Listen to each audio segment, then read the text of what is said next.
अस्सलाम वालेकुम एवरीवन, मैं हूं सिमिशा और आप देख रहे हैं मेरा channel MA political science with सिमिशा।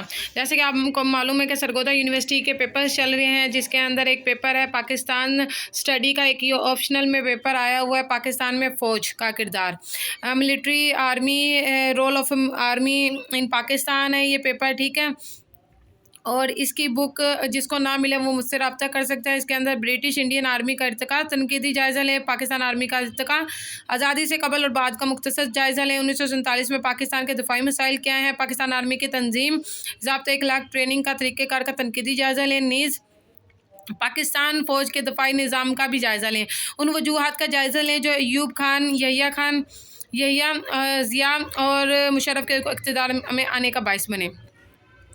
फ़ौजी हुक्मरान के अदवार का तनकीदी जायज़ा लें, उनकी वजूहात हैं। अयूब खान की तालीमी और ज़रिए इस्लाहात हैं। पाकिस्तान में 1958 में मार्शल लॉ की नफाज का मामला है।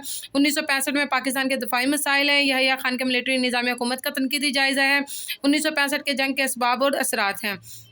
माशरकी पाकिस्तान की अलहदगी में यहिया खान का किरदार है। 1977 में मार्शल लॉ की वजूहत क्या थी, पाकिस्तान में सियासियत में फ़ौज के किरदार का तबसरा करें हैं, ठीक है। 1970 में मार्शल लॉ की वजूहत है। मुशर्रफ के दौर हुकूमत पर तबसरा करें, फ़ौज की सियासत में मुदाखलत की वजूहत करें, पाकिस्तान की सियासत में आर्मी का किरदार, पाकिस्तान में जमहूरियत की नाकामी में फ़ौज का किरदार, पाकिस्तान में सियासी तसलसल को बरकरार रखने के लिए पाकिस्तान आर्मी का किरदार, पाकिस्तान में सियासी जमातों के टूटने और बनने का फ़ौज का किरदार। पाकिस्तान आर्मी के रिफाई काम 9/11 के बाद पाकिस्तान को जिन मसाइल का सामना करना पड़ा, उनमें एक मसला दहशतगर्दी भी था। पाकिस्तान फ़ौज इन मसले पर काबू पाने में कहाँ तक कामयाब रही।